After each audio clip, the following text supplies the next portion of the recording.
Yeah! Huawei Watch 5G! Pare! Oh my God! Oh! Oh! Galing ng gimmick niya, ha? Oh my God! Uy, charging guide, manual.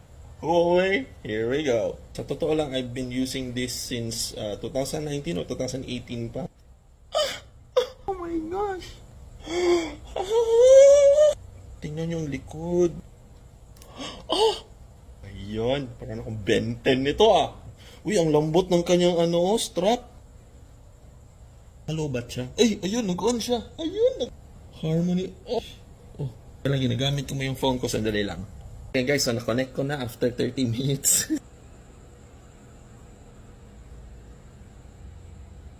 Ang smooth oh.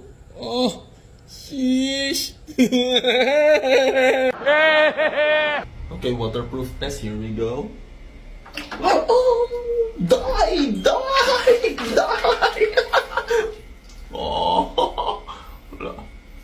oh. Ayan, so yun lang yung video for today. Huawei Watch 5 GT. Ayan. Don't forget to subscribe, guys!